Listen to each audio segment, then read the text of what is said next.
안녕하세요, 여러분. 머니케어 뉴스 리포트 진행하도록 하겠습니다. 오늘은 명절 특집으로다가 머니케어 스쿨로 준비를 했습니다. 종목 이야기만 매번 하는 것보다는 기본적인 우리가 내용도 좀 이해하고 해 투자를 해야 되는가에 대해서도 한번 생각을 해보는 시간 가져보도록 하겠습니다. 심각하지 않게 이야기하려고 해도 이쪽 분야는 참 재밌게 얘기하려고 해도 심각해지는 경우가 많이 있습니다. 중간중간 내용들이 그냥 우리가 일상생활에서 이야기하는 것들이 또 강조를 하는 과정에서는 조금 여러분들께서 재미가 없을 수 있는데 그래도 편안하게 들어주시면 감사하겠습니다. 자, 왜 투자를 좀 해야 될까? 투자는 또 뭘까? 이런 부분들에서 한번 생각해 보는 시간을 가져보도록 하겠습니다. 머니케어 스쿨 제가 진행하는 이유 중에 하나는 그냥 일반적으로 계속해서 뭐 종목이나 투자 이런 것들에 대해 하다 보면 우리가 베이직을 잃어버리는 경우도 있습니다. 기초는 상당히 중요하다 생각할 수 있고 기본적인 이해에 대해서 좀 더 공감을 좀 형성해 보면 어떨까라고 생각을 했습니다. 자, 그래서 구조적 원리라든지 주식에 대한 이해, 또 부동산 투자에 대한 이해에 대해서 한번 생각을 해봐야겠습니다. 제가 물론 부동산 전문가는 아니지만 큰 틀에서 한번 이야기 드려보도록 할 거고요. 투자는 또 왜 위험한지 이런 부분도 생각해 봐야 되고요. 기본 개념은 얼마만큼 중요하고 물가를 이기는 투자는 왜 해야 되는지에 대해서 전반적으로 간략간략하게 이야기 드려보도록 하죠. 자, 먼저 투자에 대해서 좀 생각을 좀 해봐야 돼요. 투자에 대한 정의를 내리는 것이 상당히 중요한데요. 저는 이익을 얻기 위해서 투자를 한다고 생각하는 건 맞습니다. 투기도 이 부분은 아마 같을걸요. 자, 근데 어떤 일이나 그 비즈니스나 이런 곳에 자본을 내는 행위를 갖다가 일단 투자라고 할 수가 있습니다. 근데 거의 뒷부분이 상당히 좀 중요하다고 봐요. 시간과 정성을 쏟는다. 이 부분에 대해서 우리가 대부분 간과하지 않나 이런 생각을 하고 있습니다. 주식을 투자하더라도 어느 일정 시간을 갖다가 투자해야 되는 부분에 대해서 우리가 생각을 해봐야 되는 거죠. 뭐 리턴 온 인베스트 뭐 이런 얘기를 하는데 거기에 같이 밑에 깔려 있는 거 투자의 모든 투자라든지 또 우리가 자녀를 키운다든가 또 나의 또 성장 그렇죠. 자기 개발을 통해서 성장하는 과정도 시간을 반드시 필요로 합니다. 또 정성도 상당히 들어가야 되죠. 저는 이 단어가 상당히 많이 마음에 듭니다. 정성을 쏟아야 된다라는 표현. 여러분들은 정성을 정말로 쏟고 계십니까? 그만큼 열정과 노력이 많이 들어가야 되는 것들이 투자라고 생각을 해야 된다라고 생각을 하셔야 되죠. 자, 그런데 시간과 정성을 쏟는 과정에서 만약에 여러분들이 어떤 주식을 투자한다고 생각해 봅시다. 시간과 정성을 쏟습니까? 시간과 정성이라는 단어 속에는 비용도 들어갈 수도 있는 거죠. 왜? 나의 성장을 위해서 해야 되는 것들이니까. 하물며 우리가 투자를 하는 행위가 있어서 내가 기초가 부족하다고 한다고 그러면 이런 부분들에서 시간과 정성을 쏟는 건 아낄 필요가 없지 않나라고 생각을 합니다. 저는 가장 그 인내심이라고 표현하는 단어, 인문학적인 내용을 별로 좋아하지는 않습니다. 왜요? 시간이란 단어가 사실은 인내심이란 단어하고 똑같이 상존한다 생각하고 있습니다. 이 정성이라는 부분은 이 어떤 것들에 투자하기 전에 충분한 준비를 하거나 에너지를 쏟는 행위들을 이야기한다고 다시 한번 말씀드리고 싶고요. 그런 면에서 머니케어 뉴스가 조금 힘든 과정이 있다 하더라도 시간과 정성을 쏟는 그런 투자에 대해서 많이 이야기를 드린다 생각하고 있습니다. 동의하십니까? 예, 동의해 주시면 더 좋아요 빡빡빡 눌러주시면 감사하겠습니다. 자, 지금 최근에도 그렇지 않습니까? 우리가 여러 가지 변동폭이 있는 과정, 또 부동산 이런 것들도 생각해 보면 시간과 정성을 쏟게 되면 시간이 지나면 해결해 주는 경우가 훨씬 많았습니다.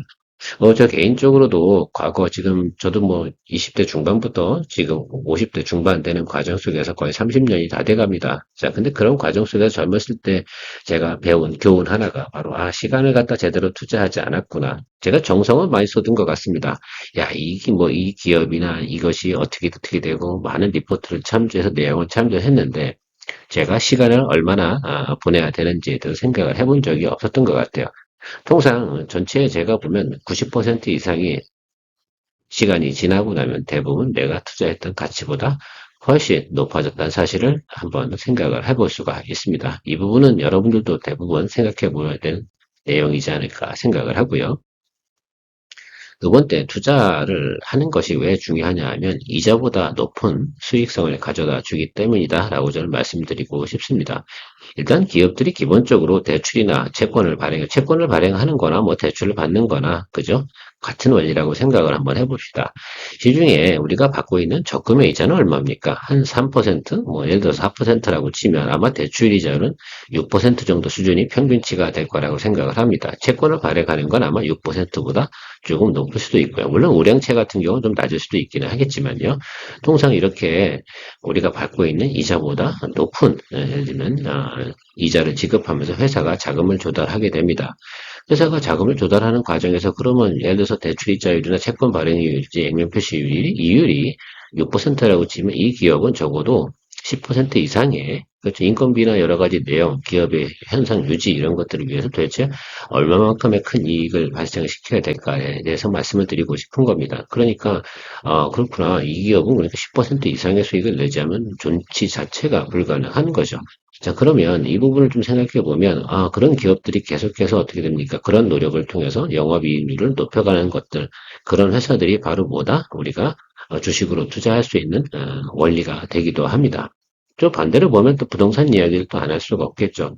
대부분 사람들이 말입니다. 우리가 대출을 통해서 부동산을 매수하고 꽤 오랜 기간 보유하다가 매도를 하게 됩니다. 물론 인플레이션 원리도 발생이 되게 되는데 대출을 받는다는 기본적인 원리가 바로 인플레이션을 발생한 레버리지 효과를 발생시켰기 때문입니다. 자, 그 비용과 에너지를 쏟아가지고 5년, 이렇게 10년 이렇게 들고 있다가 수익률이 뭐 10억짜리 집을 샀는데 15억이 됐다고 해서 그게 수익률이 높은 걸까요? 그렇지는 않습니다. 물론 물가를 이기는 투자를 한 건 틀림이 없는데 어쨌든 기본적인 원리가 항상 이자보단 높은 수익이 나오는 것임에 틀림이 없습니다. 그래서 우리가 어떤 방법이든 투자를 할 때는 반드시 그렇게 행위를 해나가는 것들이 물가를 이기는 투자를 해나가는 원리하고 같은 것이다라고 생각을 하고 있습니다. 자, 반대로 보면 물가를 절대 이기지 못하는 투자가 뭐냐 하면 은행으로부터 이자를 받는 행위. 뭐 이것도 나쁘다고는 할 수 없겠는데 저축을 안 하시는 분들도 상당히 많으니까요. 자, 그런데요. 물가도 못 따라가는 이자를 갖다가 계속해서 받는 행위를 갖다 평생 즐기면 결국은 그 갭은 평생 극복해 나갈 수가 없는 거죠. 자, 이게 되게 웃긴 겁니다. 자, 1부 리그에서 노는 거랑 2부 리그에서 노는 거, 3부 리그, 사람은 왜 자꾸 예를 들면 1부 리그에서 놀아야 되는 이유는 다 알고 계실 겁니다. 또 부자가 되는 원리도 다 알고 계실 겁니다. 그래서 많은 분들께서 뭐 글쎄요 공부 잘해서 뭐 의사 되라 또 뭐 변호사 되라 이런 좋은 직업을 가져라라고 말씀을 드리는 이유 중에 하나가 그 이유는 딱 하나입니다. 그 이유 중에 하나는 바로 높은 소득을 발생해서 글쎄요 돈이 떨어지는 가치라고 해야 되나요? 그 가치의 하락에 대보다 훨씬 높은 소득을 발생시키는 그런 직업, 이런 것들을 이야기하는 겁니다. 물론 대부분의 부모님들이 그것까지 다 이해하고 좋은 직업을 가져라라고 이야기 드리는 것 분명히 아닙니다. 근데 실제로 보면요, 큰 부자는요, 그런 사람들한테 나타나지는 않습니다. 바로 이렇게 투자를 하거나 사업가 이런 곳에서 나타나는 것들이죠. 참 아쉬운 부분이긴 한데요. 우리네 부모님들 같은 경우나 또 혹은 보수적인 분들 같은 경우는 이런 부분들에서 좀 깨어있지 않은 부분도 상당히 많습니다만 지금 현 시대를 살아가는 분들께서는 다시 한번 생각해 보십시오. 우리는 자본주의 사회에 있는 자본주의 경제 구조를 가진 곳에서 살아가고 있습니다. 그 기본 틀을 생각해서 내가 투자를 하지 않으면 영원히 부자가 되지 않는 거죠. 직업을 바꾸지 않는 이상은 방법이 뭐가 있겠습니까? 재테크를 잘해야 되는데 그 재테크가 사실은 저는 이자를 받는 행위, 이 행위를 가지고 저는 재테크를 잘한다라고 말씀드리고 싶진 않습니다. 인터넷에 보면요, 뭐, 아끼는 투자, 돈을 알아서 빨리 모으는 방법, 빨리 모아서 하라는 게 뭡니까? 투자를 하라는 얘기입니다. 투자를 해야 되는데, 투자는 항상 그 왜 위험하다고 하냐면 변동성이 상당히 크다라고 할 수 있습니다. 장기 투자가 좋은 이유는 수익은 낮아지는데요. 여기 표에서 보시는 것처럼 수익은 낮아지는데, 마이너스 쪽에 대한 변동폭이 작기 때문입니다. 여러분 한번 생각해 봅시다. 어떤 기업이 새로 탄생을 했습니다. 자, 그러면 보통 우리가 평균적으로 움직이는 주가의 스펙이 마이너스 60에서 1년은 첫 번째 해요. 예를 들어서 우리가 그런 경우 많이 봤을 겁니다. 카카오라든지 우리가 최근에 그 2차전지라든지 이런 부분에서 마이너스 60에서 플러스 100%까지 움직이는 그런 것들을 우리가 살펴볼 수가 있는데요. 마이너스 60% 정도 잡아서 플러스 100의 수익을 냈다고 되면 높은 수익률이 나타나는 것들입니다. 뭐 그렇게 단기적으로 높은 수익률을 추구하자 이런 이야기를 드리는 게 아니라 지금 이야기 드리는 건 투자를 갖다 사람들이 걱정하고 두려워하는 이유 중에 하나는 뭐냐라고 생각해 보면 바로 변동성 때문인데요. 그 변동성 같은 경우는 좀 더 오랜 시간을 갖다 보유하게 되면 대부분 그 변동성은 줄어들게 되어 있습니다. 이 표에서 보는 것처럼요. 계속해서 한 기업이 25년 동안 성장해 가는 과정이 존재할 때 이런 구조를 가지고 대부분 움직인다고 생각하면 될 것 같습니다. 자, 그렇다고 생각하면 뭐 첫째 년도, 둘째 년도, 셋째 년도 이렇게 가는 과정에서 내가 어느 일정 부분에서 그러니까 아주 높은 고점에서만 매수하지 않는다라고 생각한다고 하면 대부분 수익을 추구할 수 있다. 이런 이야기로 말씀을 드리고 싶은 거죠. 자, 한번 생각해 볼까요? 제가 샘플로 한번 이야기 드려보면 이런 것들이잖아요. 여러분 어떤 기업이 있는데 뭐 2차전지라고 할까요? 뭐 플러스 40% 정도의 매수했는데 올해는 정리 못해서 내년도에 가면 한 번 정도의 높은 고점을 이렇게 올 수도 있다라는 것들이죠. 그러나 다만 뭡니까? 해마다 좀 더 어떻게 됩니까? 시간이 가면 갈수록 이 상승폭은 줄어드는 이런 과정, 이런 원리도 가지고 있다. 물론 이건 단편적으로 하나의 샘플을 말씀드리는 겁니다. 그러다 보니까 조금 더 중장기적으로 보유하다 보면 내가 그러면 예를 들면 0%, 그러니까 평균 밸류에이션 구간에서 보유를 했다라고 한다고 그러면 대부분 수익을 낼 수 있는 기회는 상당히 많았다. 이렇게 해석을 할 수도 있는 것이다라고 생각을 해주시면 상당히 좋겠다라고 생각을 합니다. 자, 그렇다고 그러면 여러분 1년에 10% 주식을 투자하면 왜 꼭 뭡니까? 50%, 100% 생각을 해야 되는 거죠. 실제로 데이터상에도 우리가 추구할 수 있는 수익률의 구조는요, 30%를 넘지 않습니다. 이 부분이 상당히 중요한데요. 오해를 하시면 안 됩니다. 물가를 이기는 투자를 하는데, 우리가 뭐 한 3개월 정도 가지고 있었는데 주가가 10% 정도 났어요. 그럼 연한산 수익률은 얼마입니까? 120%입니다. 상당히 높은 수익률을 추구하게 된 거죠. 자, 그런 것들도 좀 생각을 해보시면 의미가 있지 않나 생각을 하고 있습니다. 투자는 제가 볼 땐 그래서 위험하다고 표현하는 것이 아니라 변동성이 높은 것이다 라고 표현하는 것이 훨씬 더 좋겠습니다. 그래서 싼 구간에서 매수하는 이쪽 좌분면 쪽에서 매수를 하는 기회가 생긴다고 하면 높은 우리가 수익을 갖다가 추구할 수 있는 기회도 마련할 수 있는 것들이죠. 부동산도 마찬가지 아닙니까? 먼저 가서 길목을 지키는 행위, 그 행위들을 갖다가 우리가 공부하는 행위가 모든 투자의 행위지 않나라고 생각을 합니다. 부동산은 뭐 변동성이 안 큽니까? 훨씬 크죠. 한번 생각을 해봅시다. 제가 지나온 기억이 나는 기간만 여러분 생각해 보시면요. 2010년도에 부동산은 아무도 관심이 없었습니다. 판교에 있는 아파트가 거래가가요. 7, 8억 정도 수준밖에 되지 않았습니다. 자, 그런데 지금은 25억 수준이고요. 좀 더 좋은 아파트 그 이상일 수도 있습니다. 자, 그런데 그 중간의 과정 속에서는 자그마치 10년이라는 세월이 흘러갔다라는 것들도 여러분 생각해 주셔야 되는 거로 잘 판단을 내리시면 좋을 것 같고요.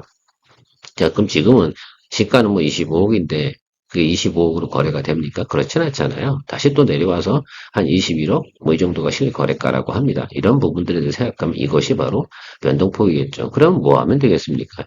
만약에 어떤 분들께서 뭐 적정한 가격 적정이 한 20억에 매수했다고 그러면 지금 판 매도하기에는 억울하지 않겠습니까? 부동산이라 하더라도. 그러면 25억, 30억 가는 그런 구간에서 매도를 칠 수 있는 확률은 높다 생각하지 않겠습니까? 대부분 마인드의 차이인데요. 내부가 가진 부동산들은 100% 오를 거야. 이런 확신을 가지고 계신데요. 지방 아파트는 마이너스 떨어진 곳 상당히 많습니다. 오르지 않을 수도 있고요. 그 뒷부분은 뒤에서 이야기를 한번 드려보도록 할 거고요. 또 여러분들 주식도 마찬가지입니다. 무조건 쌀 때 사면 상당히 좋다. 통상 제가 그냥 여분으로 이야기 드리면 그냥 적당한 수준 밸류에이션을 갖다 추구하고 있는 회사하고 영업이익률 적당하게 나타나고 있는 회사라고 판단이 든다고 그러면 대부분 222등평선보다 마이너스 한 20%, 30% 구간된 곳에서 매수를 했다라고 한다고 그러면요. 대부분 여러분들 충분히 1년 안에 수익을 낼 수 있는 기회는 대부분 오더라라는 것들이 제가 가지고 있는 생각입니다. 아주 뭐 제가 글쎄요, 밸류에이션 측정하는 방법, 이런 것들에 대해서는 여러분들한테 설명을 다 드릴 수는 없지만 그런 것들이 기본적인 큰 틀이지 않나라고 생각을 하고 있습니다. 여러분들은 그런 기준치를 가지고 계신가요? 변동성에 대해서 우리가 자꾸 언어가 좀 잘못된 것 같습니다. 투자는요, 리스크라기보다는 변동성입니다. 근데 대부분 꼭 그저 높은 가격에 매수하시는 분들이 공부를 좀 덜 하신 분들이고, 공부를 잘 하신 분들, 선수급 프로페셔널 분이 낮은 가격에 사서 높은 구간에 매도 칠 수 있는 그런 것들을 하는 것들 아니겠습니까? 냉정한 게 바로 이런 곳이다. 변동성이 생기는 이유는 당연하지 않겠어요. 높은 구간 누군가 팔기 때문입니다. 왜? 주식도 마찬가지고 부동산도 마찬가지고요. 내가 가진 것을 남한테 어떻게 하는 가 떠넘기는 행위입니다. 그 떠넘기는 행위를 잘 하면 되는 것이죠. 도박하고는 차이가 바로 그런 부분에 있습니다. 도박은 내 거를 남한테 떠넘기는 행위가 아니거든요. 게임입니다. 그런 부분이 가장 큰 차이가 있습니다. 가치를 가진 것을 다른 사람에게 넘겨주는 행위를 하는 것이 아니잖아요. 도박이나 게임은.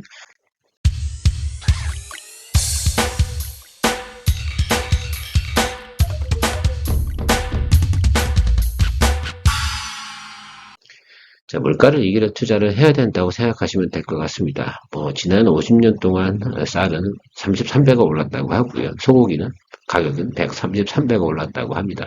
자, 이처럼 물가는 계속해서 오르게 마련이다라고 생각하시면 될 것 같습니다. 그 이유 중에 하나가 뭡니까? 통화량이 계속해서 증가되지 않아요. 통화량이 계속 늘어난다고 한다는 것은 계속해서 돈을 갖다 더 많이 뿌려야 된다는 얘기인데 그러면 가치가 어떻게 돼요? 실물 가치가 계속해서 표현 가치가 올라가게 된다라고 생각을 해주시면 좋겠습니다. 자, 그런 부분도 한번 생각해 보겠습니다. 여러분들이 계속해서 월급을 많이 받는 직업만 찾는 것이 중요하냐? 그것이 아니죠. 임금 상승률이 얼마 됩니까? 62.58%밖에 되지 않습니까? 우리가 좀 잘 산다고 하는 2005년부터 우리가 생각해 보는 겁니다. 2022년까지의 구조. 앞으로 이 구조는 크게 변화가 되지 않을 것 같습니다. 자, 그런데요, 전국에 있는 아파트, 지방 아파트를 한번 볼게요. 상승률이 이거밖에 되지 않습니다. 그러니까 지방에 있는 아파트를 매수하는 행위들 자체는 크게 리스크가 높을 수 있다라는 말씀을 좀 드리고 싶은 겁니다. 지방이라고 해서 대도시를 갖다가 제외한 이야기 드리는 겁니다. 싸다고 살기 편한 곳, 그때는 가치를 보지 않고 투자라기보다는 그때는 삶을 추구하는 거라 생각을 하고요. 투자의 개념에서 접근해 본다고 하면 최근 지난 우리 17년 동안 가장 많이 오른 것들은 일단은 두 번째가 2등이 서울 아파트입니다. 이 서울 아파트, 수도권 아파트라고 좀 생각을 하시면 좋을 것 같고요. 근데 반대로 보면 코스피 지수는 많이 오르지 않았습니다. 이 부분도 좀 생각을 좀 해봐요. 이러니까 우리나라 사람들이 주식을 잘 투자하지 않는 행위도 많이 있는 것 같고요. 자, S&P 500 미국 주식 같은 경우는 가장 많이 올랐습니다. 사실 미국에서 가장 돈을 많이 뿌려대니까 가장 많이 올랐겠죠. 자, 이렇게 생각해 보면 우리나라 분들이 부동산에 대한 맹신을 하는 경우도 많이 있다는 걸 충분히 이해할 수가 있습니다. 자, 그런데 이건 시간이 상당히 오래 걸리는 경우입니다. 이렇게 보면 눈으로 보면 나 서울 아파트 해야겠네. 아니죠. 이런 것들입니다. 여러분들 그 아파트를 갖다가 매수한다고 생각해 보면 이런 것들이죠. 내가 살면서 내가 사는 주택에서 레버리지 효과를 일으킬 수 있는 방법이 있기 때문에 기왕이면 그래도 수도권의 아파트를 매수하고 가는 것들은 큰 틀에서 보면 맞습니다. 자, 근데 수익성이나 회전율 이런 것들까지 다 고려해 본다고 하면 그 부분은 큰 차이가 있을 거라 생각을 하고 있습니다. 착시가 좀 있는 건 이 데이터상에 코스피는 62% 올랐는데 62% 올랐다는 건 어떤 의미를 가지고 있냐면 주식이 계속해서 낙습권으로 갔으면서 조금씩 우상향으로 갔다라는 부분을 이해할 수가 있습니다. 자, 그래서 여러분들께서 우리나라 주식이 훨씬 더 투자하기가 용이하고 회전율을 높여갈 수 있습니다. 실제로 미국 주식은 액면 자체가 계속해서 올라가는 것들이 많고요. 자, 한국 주식 같은 경우는 우리나라 구조적인 특성을 한번 이야기 조금 이따 드려보도록 하겠습니다. 일단 낮은 구간에서 사서 높은 구간에 매도하는 이런 방법들을 쓰게 되면 회전율을 상당히 높여갈 수 있는 방법도 있습니다. 기본적으로 투자의 개념이 없다라고 한다 그러면 당연히 저는 어떤 이 표에서 얘기 드리는 건 제가 말씀드리고 싶은 건 이겁니다.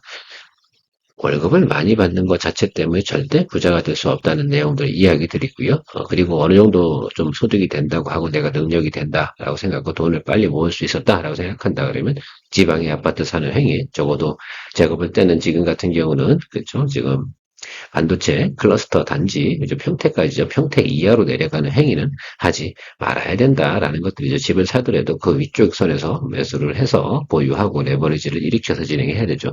레버리지를 일으킬 수 없다라는 것들이라 한다 그러면 빨리 돈을 모으셔야 됩니다. 그런 것들을 주식을 통해서 모으셔도 되고요. 자, 미국 주식하고 우리가 생각해 보는 건 미국 주식 같은 경우는 서울에 있는 부동산하고 비슷한 개념으로 움직인다라고 생각하는 것들도 좋고요.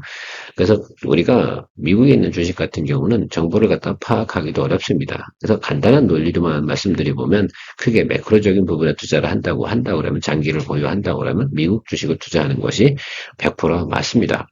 돈도 가장 많이 풀고요. 돈도 가장 많이 쏠리는 곳, 그곳이 바로 미국이니까 말입니다. 서울에 부동산을 투자한다라는 이유 중에 하나는 서울이나 수도권에 가장 많은 부동산 수요가 몰리기 때문이다라고 생각을 하면 좋을 것 같습니다.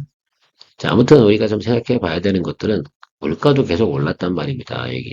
그죠? 마지막으로 말씀드리는 건 그래서 물가를 이기는 투자를 하지 않으면 부자가 되지 않는 것들이죠. 야, 17년 동안 예를 들어서 임금 상승률이 기대서 물가보다 많이 올랐다라고 하더라도 결과적으로는 승리자는 따로 있는 것이다라고 생각을 해주시면 좋을 것 같습니다. 이런 부분들만 이해하자는 것들이죠. 어느 게 더 좋아라고 말씀드리는 건 아닙니다. 자, 요즘 저 PBR주 관련된 개념이 좀 많이 유행하고 있습니다. 뭐 밸류업 프로그램이라든지 이런 이야기를 많이 하고 있는데 이런 거 어떻게 접근해야 되는데 생각해 보면 이 생각해 보셔야 돼요. EPS라든지 PER, PBR, ROE 이런 것들에 대해서 잘 이야기를 하고 해석을 좀 할 수 있어야 됩니다. 저 PBR주가 좀 상승한다 그러면 사실은 PBR이 좀 순자산 비율 이런 것들이 상당히 낮은 구간, 자기 자산보다 낮은 구간에 주가가 평가되어졌다는 뜻이겠죠. 자, 여기서 좋은 거냐, 나쁜 거냐, 저 PBR이 다 좋은 거냐, 그건 아니지 않겠습니까? 어떤 부분을 생각해 봐야 되냐면, 저 PBR은 이유가 ROE가 낮아서 저 PBR이면 충분히 이해가 가는 거죠. 빚은 없으나, 그죠? 나름 이게 수익성이 별로 안 좋은 사업을 하고 있는 회사, 이런 것들 경우가 ROE가 낮다 할 수가 있습니다. 그래서 그런 부분들을 생각해 보면 요즘 PBR주 관련돼서는 ROE가 좋은 종목들을 골라라라고 이야기하는 것이 바로 저 부분이라고 생각하면 좋을 것 같습니다.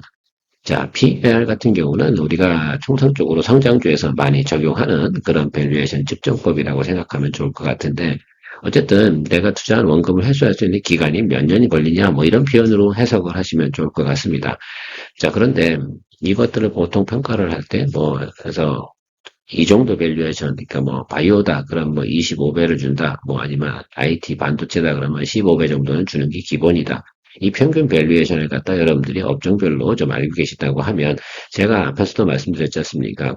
한국 주식이 투자하기 좀 용이한 이유는 평균 밸류에이션보다 마이너스 30%, 40% 간놈들을 매수하고 공략해주면 상당히 수익 낼 수 있는 기회가 많이 돌아온다라는 말씀을 드렸습니다. 그래서 PBR 밸류에이션 측정하는 부분들이 상당히 중요하다 할 수가 있습니다. 물론 이게 성장주 같은 경우는 높은 밸류에이션, 지난해 같은 경우는 뭐 그런 경우가 있었습니다. 그러니까 2차전지 같은 경우는 PER 배수가 120배 이렇게 가는 경우도 있었습니다. 자, 그렇게 광풍이 불 때도 있죠. 그런 것이 바로 그런 매력이라고 좀 생각을 할 수가 있습니다. 자, 그런데요, 우리가 항상 생각할 때는 그런 것들에 대한 우리가 고민이나 이해를 충분히 해줘야 되겠죠. EPS가 따라오지 않는데 PER이 엄청 높아진 거는 결국 EPS가 상당히 좋음에도 불구하고 과대평가될 수도 있는 경우도 상당히 많이 있는 거죠. 이런 것들에 대한 개념들을 여러분들이 좀 측정을 해주시면 좋을 것 같고, 요즘 최근에 유행하는 것이 뭐 밸류업 프로그램인데요. 제가 볼 때는 지금 같은 경우는 이제부터는 옥석을 좀 가려가야 되지 않나라고 생각을 하고 있습니다. 좀 도움이 되고 계십니까? 다시 한번 제가 또 자산별 연평균 수익률 다시 띄워놓은 이유 중에 하나는 이걸 보면서 여러분이 느껴야 되는 것들이 있다라고 생각해 주셔야 될 것 같습니다. 요번 연평균 수익률에 대해서 이야기 드린 겁니다. 자, 여러분 물가는 보통 2.34%씩 오릅니다. 그러면 임금도 조금씩 더 물가보다 높게 오르긴 하나 여기서 좋은 직업을 가진 사람들 같은 경우 훨씬 더 높겠죠. 임금 상승률이나. 자, 그런데요, 우리가 결과적으로는 월급을 받아가지고 부자가 되지 않는다는 건 다 알고 있습니다. 연봉 1억이고 근로기간이 25년이어도 총소득은 25억이라고 생각합시다. 연평균 소득으로 계산해보면 그렇게 쳐도 세금 내고 뭐하고 이것저것 내고 나면 30% 떨어가니 내 신수중에 떨어지는 건 글쎄요, 한 25억 벌었다 그러면 한 17억? 이 정도 수준밖에 내가 실제로 수령하지 않습니다. 그것도 한 25년 정도의 기간입니다. 그럼 그 돈 갖고 여러분들 부자가 되나요? 될 수가 없잖아요. 아이도 키워야 되고 생활비도 내야 되고 집도 사야 되고 자동차도 타야 되고 우리가 좋아하는 그죠? 여가 생활도 즐겨야 되기 때문입니다. 자, 그렇다 그러면 내가 가진 자산에서 물론 많이 절약을 할 수 있는 분이면 훨씬 더 좋겠죠.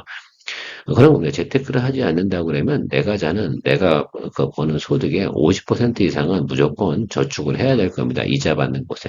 근데 그렇게 살 수 있는 분들은 거의 없지 않습니까? 평생 그렇게 살 수는 없으니까. 자, 그러면 우리가 좋은 방법들을 생각해 내야 된다고 생각을 하고 있습니다. 우리가 통상 연평균 연에 뭐 투자를 한다고 그러면 연에 한 20% 정도 수익만 내도 상당히 좋죠. 10% 이상만 나도 좋죠. 그런 방법들은 상당히 많이 존재합니다. 그런 것들을 뭘로 합니까? 바로 머니케어 뉴스와 같은 곳에서 같이 스터디하면서 가다 보면 충분히 그런 것들을 만들어 갈 수가 있습니다. 저도 과거에는 말입니다. 이게 직장 생활을 하고 이렇게 하다 보니까 정말로 예를 들면 이런 생활을 하기가 어려웠습니다. 그리고 저희 머니케어 뉴스 같은 그런 채널은 거의 없었거든요. 그렇게 또 공유해 나가는 것도 없고요. 자, 그런 것들을 통해서 한번 같이 잘 나가면 좋지 않나라고 생각합니다. 자, 2024년이 상당히 우리가 중요하다고 생각을 하고 있습니다. 그래서 올해부터 좀 경기가 계속 좋아지는 쪽으로 한 2, 3년 갈 텐데 또 이 기회를 놓치면 안 되지 않습니까? 자, 부동산 같은 경우는요, 대부분 보는 부동산은 무거운 투자 분야라고 생각할 수가 있습니다. 아마도 마지막에 주가가 다 오르고, 이거 주식 오르고요. 그 다음에 뭐 금리 좀 내려가고 그럼 주식이 먼저 오르겠죠. 그 다음에 주식으로 번 유동성들이 다시 부동산으로 들어가는 구조까지 가려고 한다면 부동산 같은 경우는 꽤 오랜 시간이 또 상승을 가져가려면 요건이 있어요. 물론 요지 뭐 용인의 뭐 반도체 클러스 단지 주변 이런 쪽 같은 경우는 이슈로 해서 많이 올라가는 경우는 존재하긴 하겠죠. 바로 그런 것들이 투자라고 생각하면 될 것 같습니다. 주식도 그렇게 쉬운 투자 방법들이 존재한다는 것도 생각해 볼 수가 있고요. 궁극적으로 보게 되면 여러분들 저축은 하지 마세요. 저축을 하게 되면 결국은 부자가 되지는 않습니다. 원금을 지킬 수는 있으나 원금보다 높은 효율이나 부자가 되는 방법은 아닌 것으로 생각을 하고 있습니다. 그래서 빨리빨리 스터디를 해야죠. 돈을 모아가면서 빨리 스터디를 해서 그런 노하우들을 체득해 내는 것들이 상당히 중요하다 할 수 있습니다. 그리고 또 우리가 생각해 보면 노후를 준비하거나 미래를 준비하는 방법은 꼭 주식 투자라든지 부동산 투자만 있는 것도 아니죠. 다양한 방법들이 존재한다는 것도 제가 알고 있습니다. 사기치는 거 아니고 투기 아니고 뭐 이런 거 빼놓고 나서 저는 물가를 이기는 투자만 한다고 하면 상당히 괜찮다고 생각을 하고 있습니다. 자, 그래서 뭐 경우에 따라서는 투자라는 것들은 여러 가지가 있습니다. 자기가 직접 사업을 통해서 높은 수익을 추구해 나가는 것도 하나의 투자라고 생각합니다. 비즈니스가 바로 그런 원리를 좀 가지고 있지 않나라고 생각을 하고 있습니다. 직장 생활 25년, 30년을 하더라도 TV를 보거나 뉴스를 보면 대부분 대한민국의 90%의 사람들은 노후에 생활비가 부족합니다. 그래서 또 일을 하게 되죠. 물론 저도 은퇴를 일찍 하긴 했지만 그런 부분들에 대해서 좀 생각을 해보면 저도 하루빨리 은퇴를 한 이유 중에 하나가 뭐냐면 계속해서 월급쟁이 생활을 하다 보면 부자가 될 수 없기 때문입니다. 적극적인 생활을 해나갈 수 있는 그런 것들을 마련해 나가는 것들이죠. 지금같이 저도 유튜브 하면서 여러분들하고 공유해 나가는 것들이 너무너무 즐겁습니다. 자, 그런 것들 한번 공유해 나가는 시간 우리가 또 명절에서 만들어 봤는데요. 좀 도움이 되셨는지 모르겠습니다. 정리해 보겠습니다. 자, 월급이 올라도요, 저축이 열심히 해도요, 이자를 통해서 하는 행위들, 부자가 절대 되지 않는다는 것만 우리가 생각해 보면 알 수가 있습니다. 이유는 뭡니까? 투자를 하지 않아서. 투자를 하지 않는 이유는 뭡니까? 두려워서? 대부분이 두려움 때문일 겁니다. 용기를 내야 되는 그 기본 베이스는 뭐를 해야 됩니까? 많은 학습과 배움, 그 다음에 그것을 하기 위한 조력자, 이런 것들이 많이 필요할 거라 생각을 하고 있습니다. 그것을 충분하게 도와줄 수 있는 하나의 도움이 되는 머니케어 뉴스가 됐으면 좋겠다는 생각을 가지고 있습니다. 자, 그런데요, 우리가 일반적으로 많은 매체들을 이렇게 보지만 거기서 얘기하는 것들은 말이면 그걸 갖다가 어떻게 됩니까? 우리가 구분해낼 수 있고 판단해낼 수 있고 뉘앙스를 갖다 우리가 읽어내는 그런 것들이 상당히 중요하다 할 수가 있을 텐데요. 그런 부분들에 대해서 여러분들께 많은 도움이 되는 머니케어 뉴스가 됐으면 좋겠습니다. 결국은 우리가 투자 생활을 하지 않으면 미래에 좋은 훌륭한 행복한 삶도 존재하지 않는다는 것도 우리가 생각해 볼 수가 있습니다. 자본주의 사회에서 돈이 없어도 살 수 있다고요? 돈이 없이 살 수가 없습니다. 행복감을 즐길 수가 없는 것도 사실이겠죠. 자, 그런 것들 우리가 충분히 생각해 가면서 앞으로도 건전한 머니케어 뉴스 만들어 가도록 노력하도록 하겠습니다. 많은 관심과 사랑 부탁드리고요. 새해 복 많이 받으시기 바랍니다. 감사합니다.